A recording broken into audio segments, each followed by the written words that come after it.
You're listening to Double Time, your daily accessible technology show.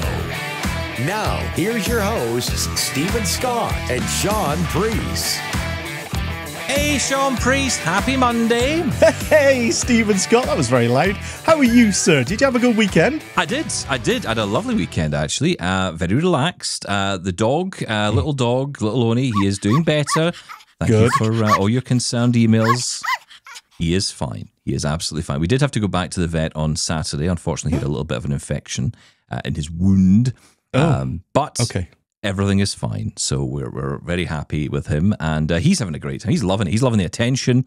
He's loving he's loving the back rubs. He's loving all the stuff that comes with this. Is someone sleeping with him at night? Yes, of course. Yes. Well, I'm glad he's doing better. 100% I'm feeling relaxed and cleansed, by the way. Thanks for asking. Yeah, I was going to ask you about your weekend away. So 5-star hotel and luxury over the weekend? Oh, absolutely. Room service. I had a shower for about 6 hours. Of course. I mean, who cares about water, right? I mean, hey, I'm on a water meter here. No. I'm on a water meter. If I'm paying for it, and I've already paid for it in the hotel costs, I'm enjoying it. It was absolutely great. And I've got to say, staff were amazing.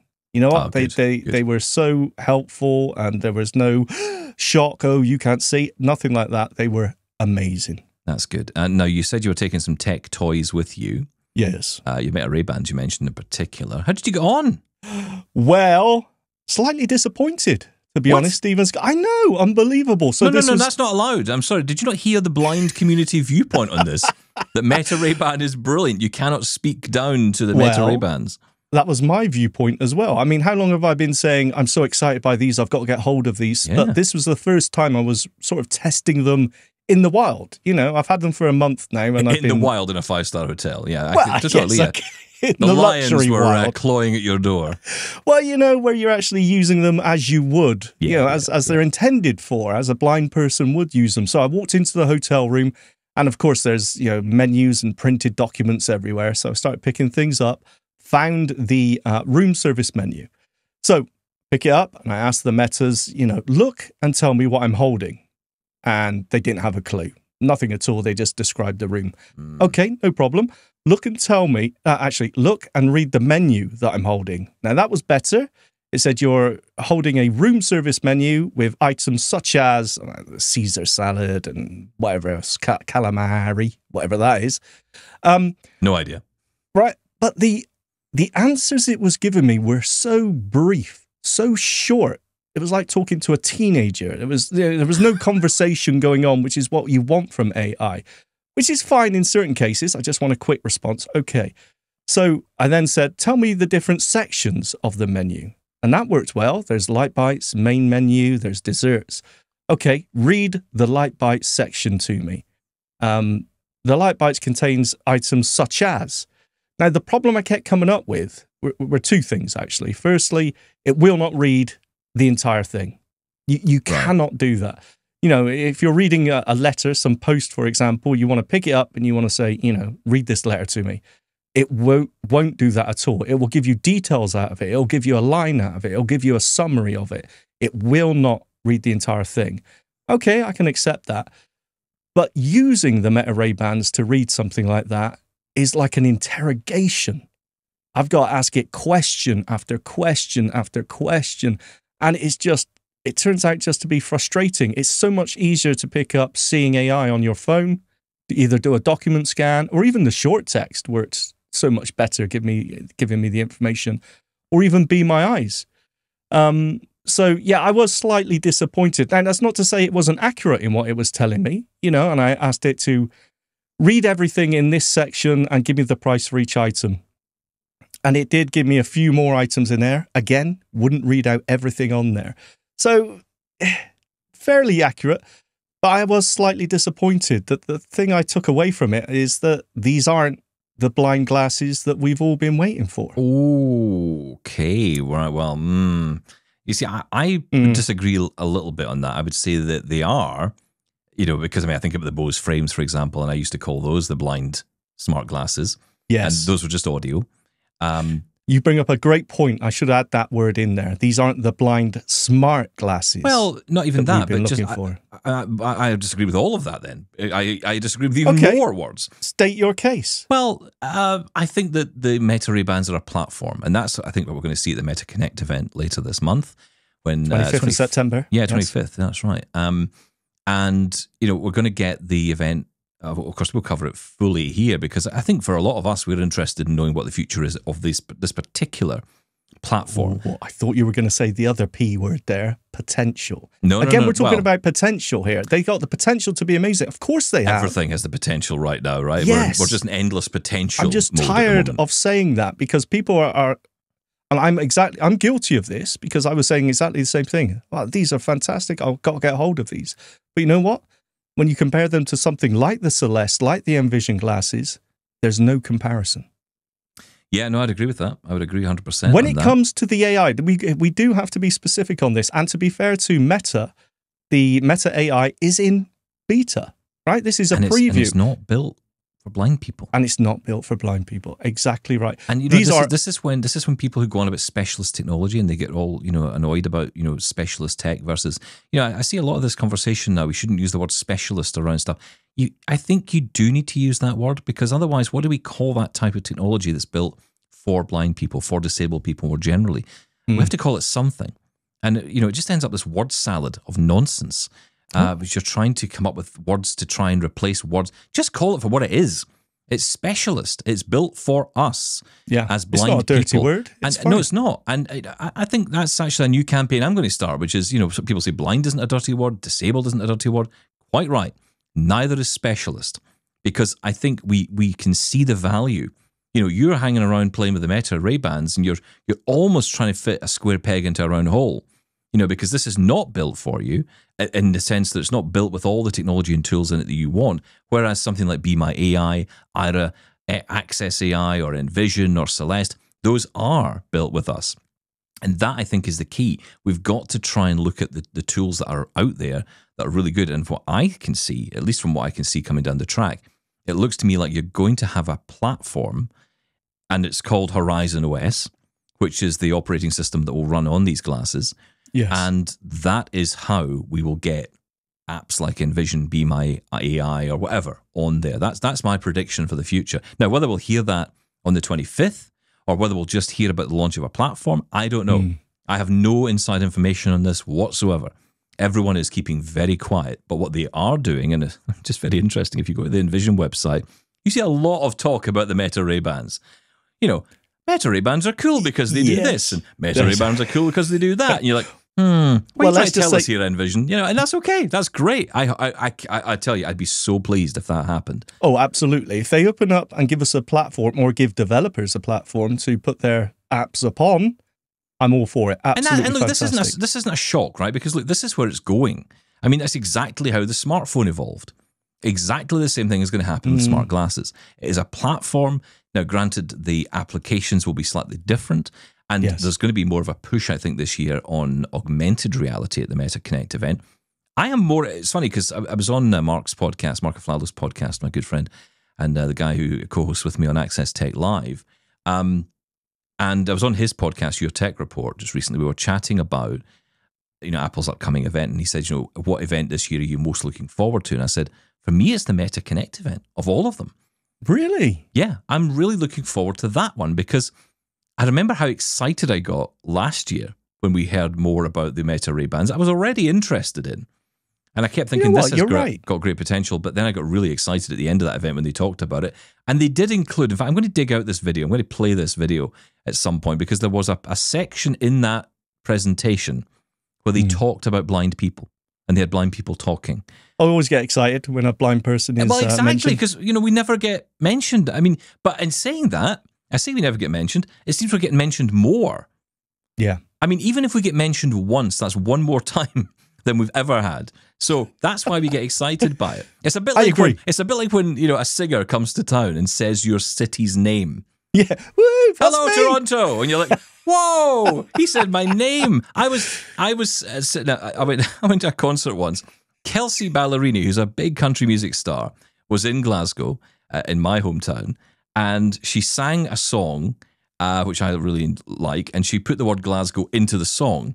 Oh. And and every time I listen to that song now, that's all I hear. And I'm like, she said my city's name. You're Now, she probably did such that a every fanboy. single Yes. city she went to. Insert city name here. I don't care. She said my city's name. Okay, everyone So loves Glasgow. that's exactly what this is about. So when blind people are mentioned at these events, yeah, we do prick up our ears. That's one thing. Is if there's I'm a community, excited. if there's a community culture, if you ever want to call it that, if there's one thing that brings us together, it's someone else saying our name and saying the word blind in a positive way. No, you're right. And the Meta event is going to be exciting. I'm sort of a little bit scared of it as well, because if nothing comes of the Horizon OS, the platform, it's like, there's another missed opportunity and we've got to start looking somewhere else. But with that said, I do want to quickly say, absolutely amazing audio glasses, the best audio sunglasses I've ever had. Yeah. Sound is amazing. The controls are great. Voice control is fantastic, by the way. And also, the WhatsApp calling feature where you can start a video call with somebody, absolutely fantastic. And that could be really useful for us, obviously, except I can't get it to work anymore. It doesn't work at all. We've both been trying this today. You'd mentioned it. We actually talked about this last week, and you and I had talked about this off air last week, and we were saying, have you tried it? And I said, not recently, because the only person I ever call is you. Yeah. And certainly on WhatsApp. And yeah, we tried it, couldn't get it to work then. Now, I did update to version 8 today, which includes support for Facebook stories and uploading pictures and stuff that way via voice, which is really cool. For people who want that kind of thing, that's great. Mm-hmm. And it said also in there, improvements.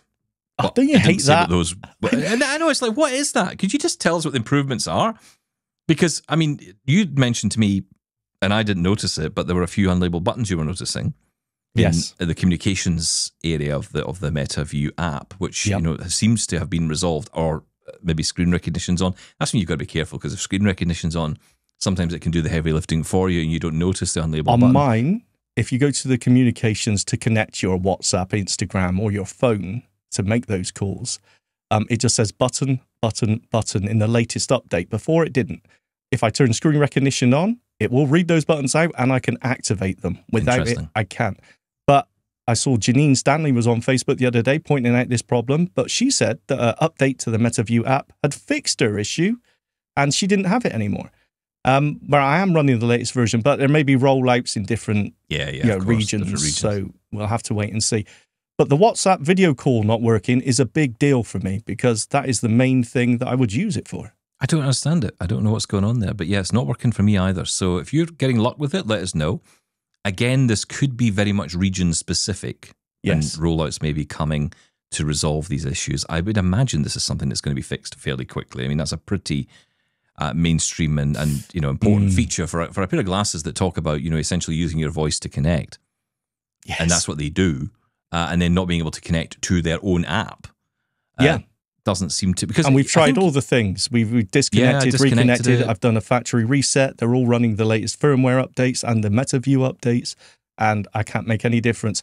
First time you ask it to call someone using WhatsApp, it will call for 1 second. It will ring for 1 second, and then it will say call failed. And then if I try any subsequent calls after that, it just simply does nothing. So there is an issue there.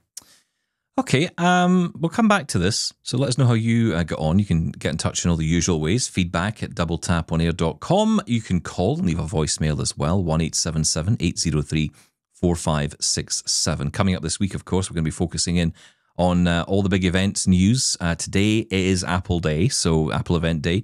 We're looking to learn all about the new iPhone, and who knows what else will be launched. We'll get all the details as we get into tomorrow's show. We'll have a full hour talking about all of this. So we'll break down all the hardware announcements for you. And then on Wednesday, we're going to dig into iOS 18 accessibility. Now, broadly, we're going to do that. We're going to look at some of the mainstream features and the more general, if you like, disability features, not just looking at blindness, but everything. And we'll dig into some of that. We've got Shelley Brisbane joining us for that, and Patrick O'Rourke. Patrick O'Rourke is from Pocket Lint. And we're going to hear a bit from him a bit later here on the show as well today, because we're going to talk Android today, because it's obviously big news. On Apple Day? Surely on Apple we're not Day, allowed. It feels wrong, doesn't it? But yes, we're going to talk Talkback 15 a little bit later.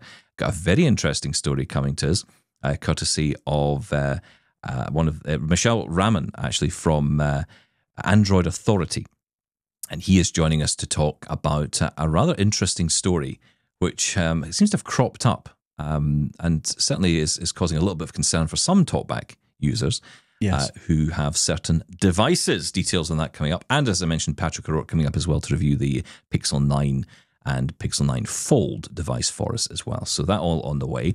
First of all, I want to say hello to this. We don't do these shout-outs very often.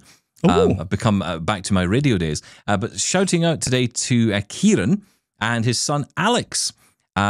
Now, Alex listens to us whether he wants to or not. He is Kieran's son, and he is forced to listen to this show in the car. I apologize, Alex. Apparently, so sorry. Apparently we caused a little bit of upset and confusion with Alex in the last week when I was talking about my poorly dog, Oni, and I was explaining what happened. And, you know, we talked about the sock, and I was being quite delicate about it.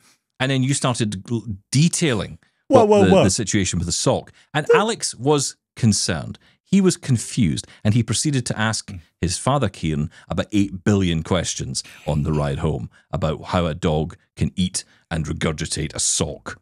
Was it the sock or was it the teddy bear's head that was the issue here? I think all of it, to be honest, was yes, it's all slightly awful. So sorry, Alex, and so sorry, Kieran, as well. But thank you for listening. And also, both are taking part in the Kilt Walk. Now, that's a Scottish charity event which takes place every year. I think it happens a couple of times a year. I mean, I don't know, because that sounds like it involves walking, which sounds like it. Absolutely not on my schedule. But yes, happening very soon. So good luck with it, Alex, and to Kieran as well. Thank you so much for listening, and of course, raising money for charity, which is just wonderful. Well done. Thank you very much for that. If you want to say hello or get involved, as I say, the usual ways are email feedback@doubletaponair.com. You can also call 1-877-803-4567 if you'd like to drop us a voicemail. You can, and we'll get it on the air. And tell us where you are in the world when you're leaving us a message or sending us an email. Tell us where you are. I don't mean give us your address. I mean, just give me your general town area, because we like to know where people are listening. It's always interesting to hear where people are, because we have listeners all around the world, and we really want to, make sure that your part of the world is being recognised. Oh, now, beautiful. Like a country and western song. You know me, I love my country and western. Listen, I want to move on to some news, because there is an interesting story. Of course, you might remember last year, JAWS, the screenreader, the company that owns that, Vispero, had a competition called The Next Big Thing. And the purpose of it was really to get ideas from the community on what could be the next big feature in the JAWS screenreader. The competition's back. Let's listen to this. You submitted your ideas. My idea is using AI somehow within JAWS to recognize diagrams or images. You voted on the winner. The first place winner was Abby Duffy for her idea of AI image descriptions. And we listened. Picture Smart AI in JAWS. Ask ChatGPT questions about this image link. Tell me more about the colors of the sunset.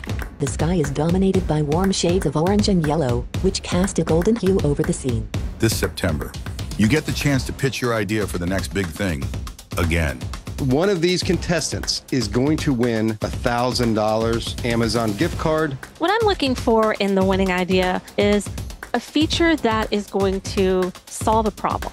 A feature that's going to impact most people on a regular basis. Something creative that we haven't seen before, but that also is extremely practical. And just like last year, your ideas will be on display at our Next Big Thing live event. Tonight, our 3 finalists will present their groundbreaking ideas to our panel of expert judges and you, the audience, to decide who will be the winner of the next big thing. Let your innovative ideas shape the future of JAWS, Zoomtext, and Fusion. Submit a 3-minute video with your idea for the next big thing between September 5th and October 16th, 2024. And if you're one of our finalists, you'll get to pitch your ideas to the Freedom Scientific team at our Next Big Thing live event, November 19th, 2024. It's you giving us ideas that really causes our software to improve over time. Will your idea be the next big thing in accessibility? Visit freedomscientific.com/nextbigthing. So there you go. That is the video presentation for the next edition of Next Big Thing from Vispero. Do you know, it's funny because I was thinking about this. What would my idea be? And I think last year it was just implement loads of AI. And then they did. And you didn't win. That's amazing, actually. I know. It's a disgrace, isn't it? It's such a good idea, though, right, to have that, open it up. Because, I mean, the users of JAWS are the ones who are best placed to make these suggestions, right? I think this is fantastic. It was some really interesting, even the ones that didn't win last year, there were some really interesting suggestions. Yeah, I mean, look, there's a really cynical view. You could just resubmit your idea from last year because they were all good ideas. Yeah, a good idea is a good idea. Exactly. I'm quite interested in this myself. I'm going to think of something. Am I allowed to enter? Of course I am. Of course you are. But you can win $1,000 Amazon gift card. And interestingly, this year they're adding 2 runner-up prizes of $200 each. So if you're second or third, you will receive a prize as well, which is absolutely fantastic. I would just like home user license to come to the UK. Can we make that happen? That'd be a really nice thing. Is that your recommendation? Well, yes, there you go. There's my idea for 2024. Can we have that, please? Absolutely. So, yeah, next big thing at Vispero.com is the email address, which you can go to, the email address you can send your idea to. They are asking for video submissions, and I think that's partly because they're obviously creating a big event so they can showcase, because some people, I saw some people on Mastodon complaining about, why is it video? But, I think that's the world we live in now. I think we have to move away from the idea that, blind people just live in audio. For a start, not all blind people are blind, completely blind. So, that's important to recognize. And that's why we do this show now on YouTube as well. I've got to be honest, though. If someone was just to record, point their smartphone at themselves and record a video, even if it's not in frame, does it matter? I mean, it's the idea that's important, right? I get that. They want to use this video for in promos and things like that, or at the event itself. But yeah, I can see how people would be slightly, uncomfortable with that in certain situations. I do. I get it. I understand that. And I hope that they are open to submissions in audio and written as well. And I'm sure they will be. We're going to be speaking to Ryan Jones from Vispero on the show soon. So if you have any questions about the competition, or perhaps you have a question about upcoming versions of JAWS and what's coming out, because we will be asking about that. JAWS 25. Can't believe we're up to that point. But yeah, JAWS 25. Wow. That makes me feel so old. I know. It's like, how old is this? I don't know the answer to this. I don't think that's the year or the age of the software. I think it's older than that. I'm fairly sure JAWS is older. I don't think. Do you know what? I've just lost track completely, because it did switch over for the year, doesn't it? I mean, yeah, because it would seem. It must be older than that, because it was around in the 90s, right? So it's no way is it 25 versions we've had. I had JAWS on floppy disk at the time, wasn't there? An activation, or was that HAL? Wow, can't remember. Oh, getting old now. But anyway, yes, interesting. It's funny you mentioned video, right? I was playing around with the Pixel the other night. And I thought I'd try out Guided Frame, because Guided Frame is now part of the camera app. As it should be, yes. Yeah. Do you know, it's really good. It's like, why is this not a thing on iPhones? I was really impressed. Okay. So just explain that to me, because on the iPhone we have, one face in center of frame, or to the left, or up and down. And it also tells you if your phone is slightly slanted, to make it straight and things like that. I think it works really well. Slightly annoying if you're taking a video, because it shouts all over it. You got to make sure you got headphones in. So what's the difference between this and Guided Frame? Well, I didn't dig into the settings. I think there's probably a lot of granular settings you can play with on this to customize it to suit you. But the way it seems to be out the box is if you hold your phone up in front of you, you want to take a selfie, for example, which I was testing out last night. It will, as long as the focus is on the take picture button, then it will guide you essentially into the frame. So it will say too low or too high. And it's a bit more conversational than the iPhone that just barks out instructions at you. It kind of guides you into frame. And then once it's in frame, it takes the picture. That name makes sense. But it actually takes the picture as well. So it'll start a countdown, 3, 2, 1, and takes the picture.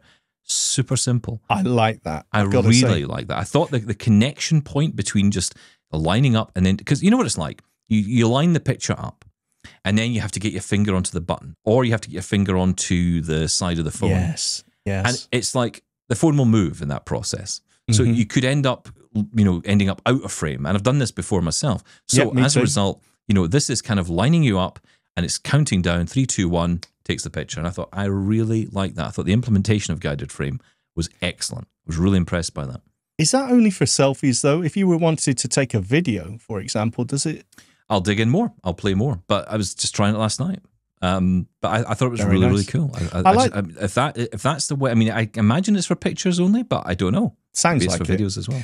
I like the implementation of, you know what, it only speaks when you put focus on the button. That'd be quite good on the iPhone as well. As I mentioned, if you're taking a video, you know, if I put focus somewhere, then tell me if I'm in shot or what's happening. But if I'm not on the take a video button, then don't. Be quiet. Actually, that'd be very handy. It's a really cool idea because you think about it.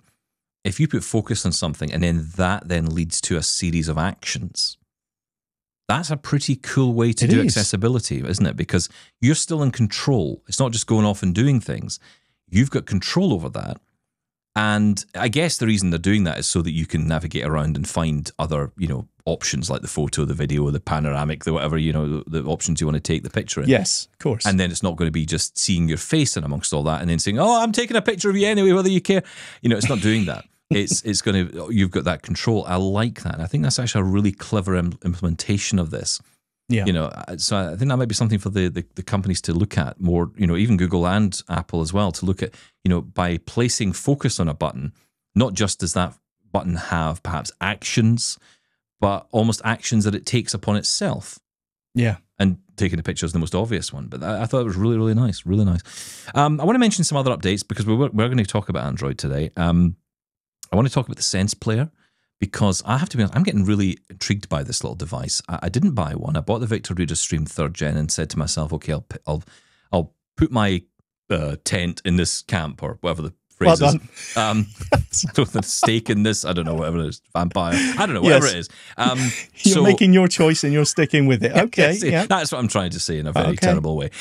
So I made the choice, but I am thinking I may get myself one of these Sense Players as well because HIMS is a company that I've always respected for the quality of their products. So I'm intrigued to try this.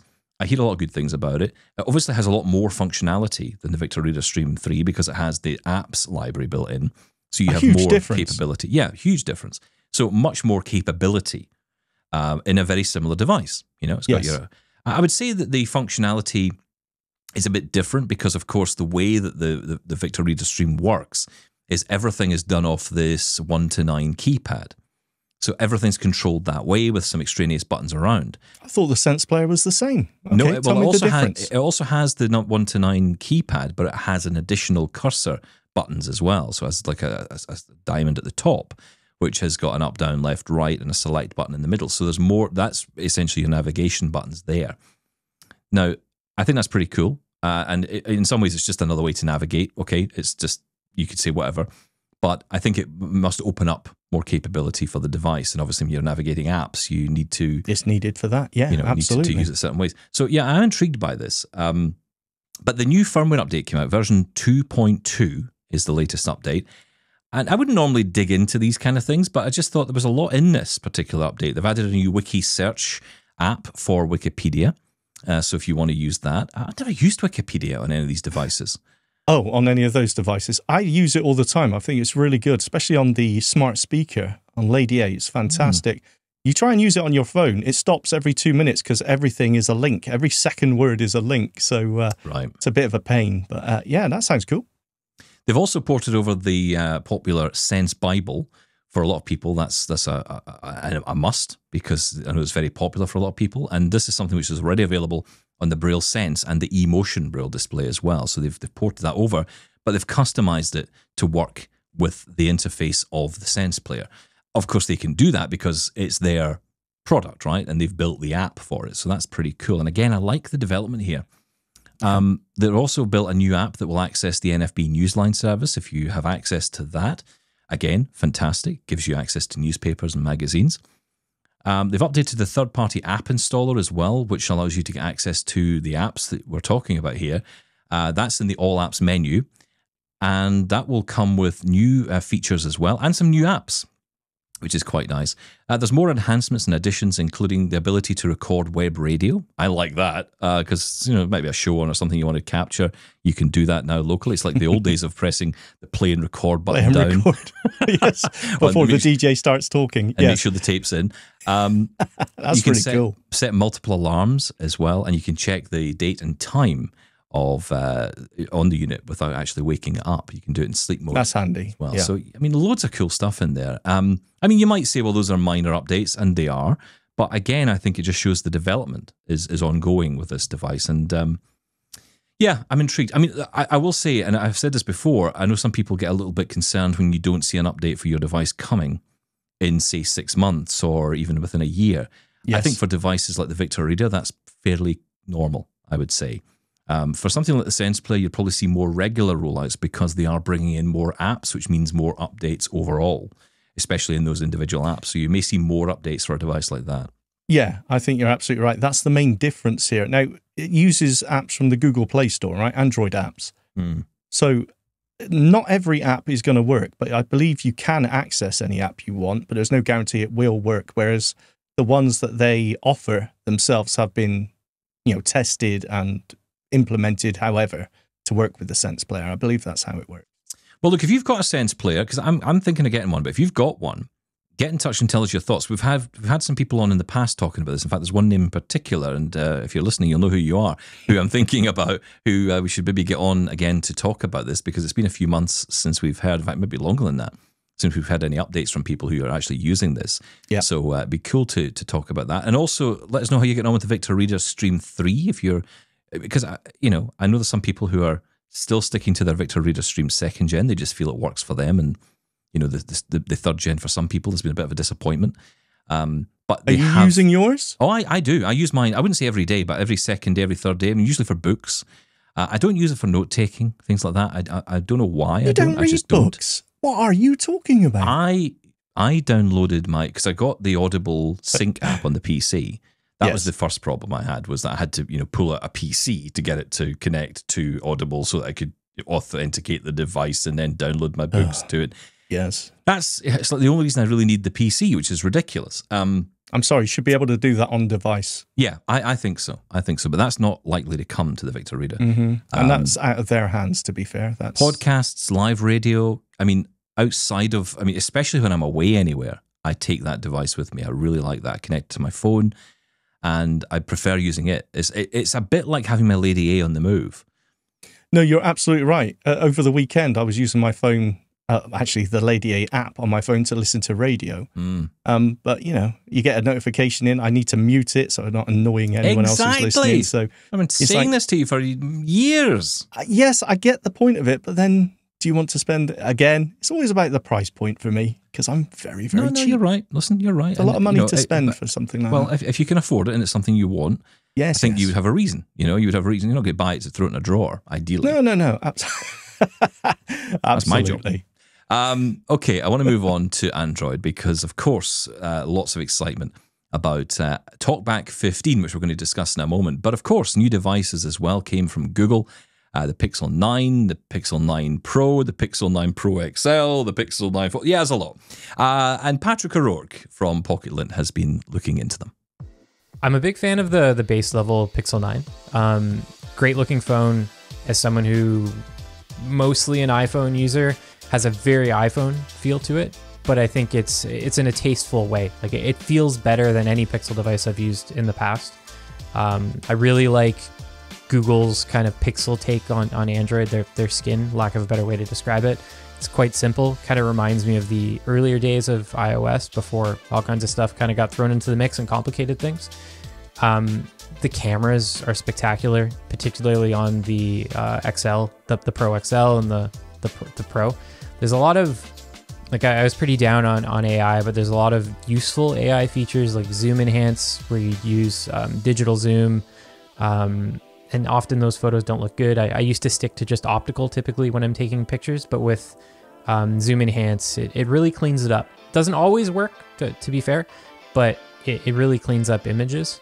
There's also a zoom feature related to video that I was very impressed with, that just also cleans up that and it kind of makes everything look a little bit sharper than it was prior. There's a lot of like little AI features that I, to my surprise at least, found very useful. And then on top of that, I prefer the Pixel kind of take on imagery. Like Samsung phones, very saturated, very out there, a lot of highlights. And then Apple kind of has gotten a little out there too the last couple of years. Like the sky in Apple photo shot with an iPhone is like often doesn't look like it's from this world. There's all kinds of things there. The Pixel is more true to life. It kind of very level-headed, very warm tones, kind of looks like what you're actually taking a picture of, which is a bit ironic because there's all those AI features that the company has also introduced. That's not lost on me, but just out of the box, it takes some of the best pictures I've seen from a smartphone, even on the base level Pixel. The new Fold, that's the review that I'm actually working on right now. Very, very impressive. It's like a monumental leap from the previous one. It's still a little bit early in me figuring it out, but it feels like my favorite foldable. I've only used a few of them, and I think that's mainly because the front screen is wide enough that you can use it like a normal phone. It feels just like a regular device, but if you want to turn it into a tablet, you can fold it out. Whereas if we're talking about Samsung's Galaxy Fold 6, the screen is a little bit thinner. It's not very comfortable to type on, very top heavy. Always felt like it was gonna kind of tumble out of my hands. So I've really appreciated that that kind of wider, more regular slab phone-like front display, at least so far. And a huge thanks to Patrick O'Rourke for sharing his thoughts with us ahead of his own review that he's writing for Pocket Lint. So do check that out. We'll link to that in our show notes. Of course, you can check out Patrick's work there and read more about his thoughts. But really interesting to get his take on these devices because they do seem really nice. I mean, I have to say, I think that the Pixel 9 is definitely the one that I would be most interested in over any other, because I think, the Pro and the XL and the Fold, okay, fine. Maybe the Pro, but I think ultimately it would be I'm not interested in the Fold. I'm just not. For me, it's just a waste of space for me. Why? Screen space. Screen space. Let me clarify. Waste of screen space. Well, of course it is. I feel exactly the same, but I'm just thinking back to the days when I used to use magnification, zoom, and low vision. It may have been absolutely for low vision, the thing brilliant. I was looking for, especially when he's using terms like monumental leap. It sounds very exciting. That's big words. Yeah, very big words, yes. So, but I think the Pixel 9 in general, I think the use of AI, this is the first mainstream phone where we're seeing the use of AI implemented in this way, almost at its core. And it's only going to get better. Yes, it may be a little bit, I'm not really interested in, adding things to my pictures or creating pictures. But the fact that it's there and it's going to grow and grow, I think it's very interesting. I love the Pixel. Well, I want to talk about Talkback 15 because Talkback 15 came out. It is rolling out gradually. I don't have access to it yet. I'm shocked and horrified, Google. I mean, I'll talk about it day and night if I have access to it. So why don't I have access to it? But yes, Talkback 15 is I think I've been blocked from there. I was blocked from AppleVis. I think I've been blocked from the Google servers. I'm fairly sure that's the case. But yes, Talkback 15 rolling out. And there's one big feature. There's a lot of interesting new features in there, and we'll talk about them a bit later. But one headline feature, and that is the news about the Gemini capable AI describer. So essentially, it's making it possible to get image descriptions via AI. And I think this is the first time we've seen essentially mainstream AI be built in to an accessibility function on a smartphone. Yes. So we first, I guess you could think about would be Be My AI, when OpenAI and Be My Eyes got together and worked on that.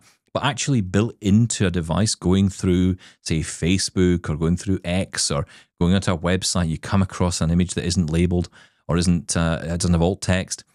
Now you'll be able to get that description. It will go off and get that image description for you via Google Gemini. Now, there are some caveats to all of this, and we're going to dig into that. And there's an even bigger caveat if you own Samsung devices. Mishaal Rahman is from Android Authority and joins me now to tell us more about this story that he's been working on. Mishaal, thank you so much for joining us on Double Tap. Thanks for having me, Stephen. It's really interesting to learn about your reporting on this story about Talkback 15, which of course includes this amazing new AI functionality, giving us AI image descriptions generated, of course, by AI, which can have a huge impact on blind people who want to know what that image is in that photo on Facebook or whatever it might be. But it's not coming to Samsung devices, according to your reporting. Tell us more. So the interesting thing about this capability is, as you had mentioned, it's baked into Talkback 15, which is the latest version of the Talkback service. Talkback is actually a feature that is part of the Android Accessibility Suite application. This application is preloaded on most Android devices, with the exception of Samsung devices.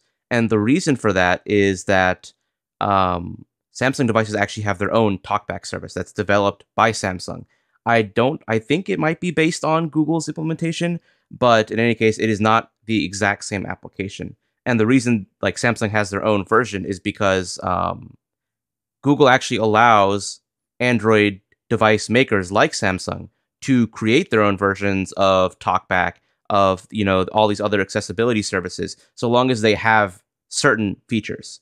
So many device makers like Xiaomi, Oppo, all these other ones are able to create their own versions of Talkback if they want to. But if they don't want to, they can just use Google's Android Accessibility Suite, which includes their version of Talkback.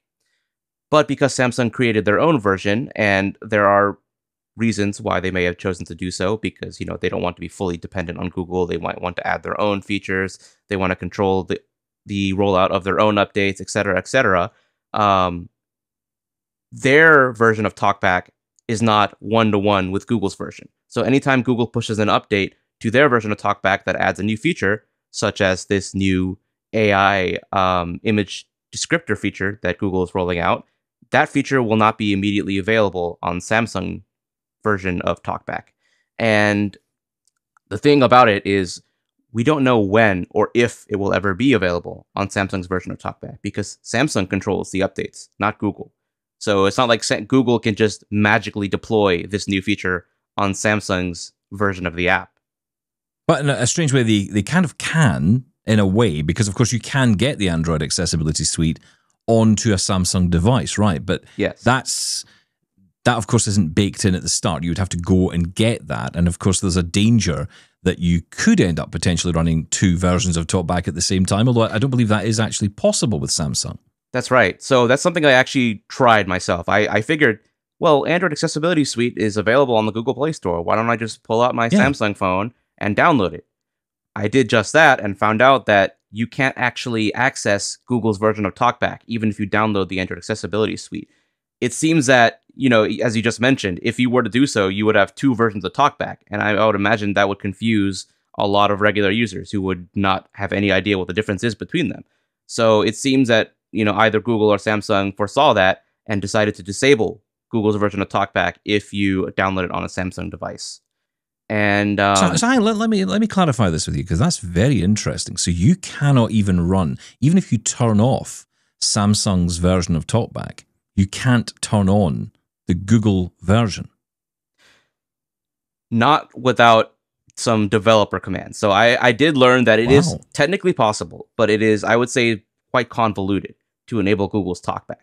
One blind user on Mastodon told me that they were able to enable Google's version of Talkback by disabling, not just turning off Talkback in Android settings, but actually fully removing Samsung's Talkback through ADB commands, which is a developer tool that you can use.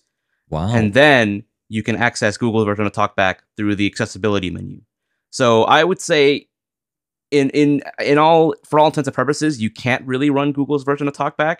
The average user certainly would not be able to figure out how to do this. No. But I think technically you can, but it is not officially supported. And that's why Google says this new AI-based image generator feature is available on all Android 11 Plus devices except Samsung, because you'd have to jump through a lot of hoops to get it up and running. Wow. That is incredible, actually, because there was a time when you could do that and something changed, and you're absolutely right. There was a period where there was a fork in the road, it seems, between when, Google and Samsung kind of went their separate ways, and Samsung implemented their own, almost quite aggressively, actually, adopted their own UI for their devices. Why do you think they're doing this? I mean, more generally, why are they doing that? Is that just because Samsung want to control what's on the device? They want to control the amount of apps and, yeah, I don't want to use the word bloatware that they put on those devices, but is that the case, do you think? I think for a lot of the applications, like Samsung, you might see they have quote, duplicate versions of applications that Google already offers. And I think it's definitely strategic. On the one hand, you don't want, at least Samsung might not want to be fully dependent and reliant on Google for all of their applications. On the other hand, it gives them the opportunity to build features that just aren't available on Google's own services and also create their own ecosystem of services. So, for example, if you have the Samsung Notes application installed on your Galaxy device, you have features that aren't available in Google Keep. And you also can install that application and integrate it with a bunch of Microsoft services that you otherwise couldn't if you were to use Google's version of those applications. So it's definitely a bit of strategic, allowing themselves to be less dependent on Google and also allowing them to offer more features for their users. That is incredible. Now, you mentioned that this will be available on phones running Android 11, but really with the exception of Samsung phones here. And talk me through how this works, because reading about this being available on new AI-powered devices, of course the Pixel 9, I guess the Pixel 8 Pro to some degree as well, but certainly the Pixel 9 range will obviously run all this. But it runs slightly differently. This particular TalkBack feature runs slightly differently and uses a slightly more advanced AI model in the newer devices. Is that right? Well, it's actually a bit of the opposite.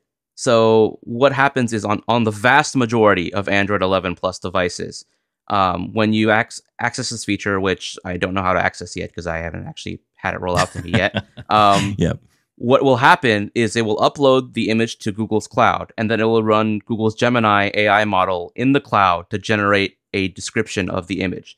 And then it will feed that back to you, and it'll read it out loud using text-to-speech. On the Pixel 9, and only the Pixel 9 series devices so far, this initially can happen on device without uploading any images to the cloud. That's using Google's new local Gemini Nano with multimodality model. And this is actually a little bit less advanced than the one that's running in the cloud, but because it's local, it's able to process images more securely and privately, and also a little bit quicker. But of course, the descriptions that are generated from the large language model in the cloud will probably be a little more accurate and a little more descriptive. So the Pixel 9, I believe, does a mix of both. It starts generating locally, and it also offloads a little bit to the cloud. I'm not sure exactly how that part works, but I do know the Pixel 9 is the only device that's capable of processing the image and actually generating an image description locally. And that's ultimately the big benefit, isn't it? When it comes to buying these new devices, you're getting the benefit of newer hardware that is able to do this on device rather than, as you say, reaching out to the cloud, which will include some latency. Will bring in a bit of a lag between, tapping on that image or getting to that image and then actually it going off, getting the data and coming back. I mean, granted, the internet is fast these days, but there will still be a notable lag, I would imagine, compared to an on-device performance. Absolutely. Yeah. Fascinating story. Thank you for bringing it to us today. Well, thank you for having me on, Stephen. Really interesting hearing from Mishaal there, joining me to talk about TalkBack 15 and its availability. Are you surprised by that, Shaun? I'm amazed. I'm flabbergasted. I'm stunned, as I think you were at the time there. That's okay. Now, Android, as we all know, is I don't know the exact term, open source or whatever, but it's available to be modified for whatever. That's why we have different manufacturers, different handsets that can take Android and do whatever they want with it, make whatever changes. Beautiful. I get that. But there are caveats to that. For example, Google say if you use Android, it's got to have Chrome. It's got to have the Google Play Store. You can add your own, as Samsung do, but it's got to have that available. Now, surely accessibility should be part of that. They shouldn't be able to say that's not going to work. You can only use ours unless you uninstall it, which, by the way, you need to do through a developer box. What? That doesn't make sense to me. Surely TalkBack should be there as part of it, as part of the foundation. That is incredible to me. Yeah, I mean, I'm really surprised. I mean, I immediately thought, as I'm sure you did, as I'm sure we were all thinking when listening to that, well, hang on, all you do is just turn off Samsung's Talkback and you turn on the other one. I've done it before. Yeah. That's exactly what I did before. But it seems they're locking this down. So, and I don't quite understand why, really. I mean, you know, surely, unless there's something in the code that could impact, you know, maybe something different that therefore means that Google's Talkback wouldn't work or perform the same way. So therefore that could be a challenge. Maybe Google have made this decision to say, look, Samsung, you've created this, you maintain it, it's yours. I don't know. I'm confused here. Wasn't there a time? Because yes, I remember when this happened. Was it a few years back when Samsung brought, hey, this is the Samsung version of Talkback. This is strange. It was all part of the One UI. There was the One UI kind of, it was like a coming together of Samsung and Google.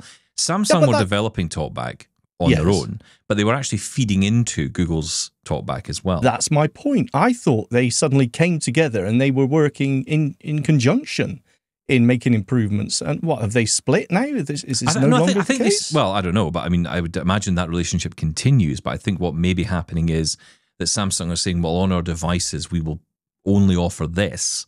And, you know, you wouldn't be able to get another type of screen reader. So when you're buying a Samsung phone, you're buying Samsung's version of Talkback as well. But there's got to be a reason for that. They can't. I can't think of it, and maybe there is. I don't know. Maybe there's some sort of technical reason. Maybe there's some reason why it works better with their launcher or UI. I have no idea. But it's not for marketing because they're not telling anyone.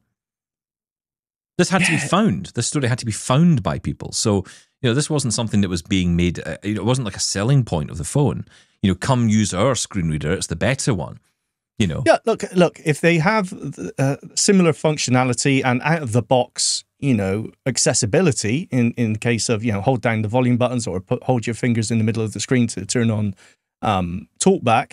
I don't care whose version it is. That's absolutely fine. Finish your thought. The problem I have is the locking out of another version. That's the big issue for me. Unless there's some technical reason for that, that just seems. Why would you do that? My issue is if they're locking out a version, okay, yes, I agree with that, but not making available the choice. I mean, to me, that's the whole point of Android. Every single person I ever speak to who goes on about Android and how wonderful it is, talks about the fact that they have the ability to customize so much. So, for example, you know, when we get all excited about, you know, the home screen changing in iOS 18 so you can have dark icons and everyone's like, oh, and Android people are going, yeah, we had this for years. What are you talking about? We could customize it with launchers and all kinds, you know, and you were absolutely right. There was customization. But I have to say, it sounds to me like in the next few iterations, and maybe it's a good thing, maybe it's a bad thing, we can have that debate, but I think Google and other manufacturers of Android who are using Android in their smartphones are locking down a bit more. And that's interesting because I guess the key word here that Mishaal picks up on is ecosystem. They're building an ecosystem over at Samsung. They're doing an Apple, essentially. You know, this is across TV, this is across phones, this is across tablets and computers. You think about it, they have got the same portfolio as Apple do. You know, they have more. It's funny you mention that because I was thinking the exactly same thing. Would I say the same thing about, well, where's the third-party screen reader for iOS, for Mac? You know, it's kind of, I don't know, it feels different. Maybe that's just my Apple bias. It does feel... Or maybe it just doesn't feel like it fits into the whole Android ethos of, you know, open sharing. But I think that is closing down a little bit. And I think my view is that's maybe not a bad thing.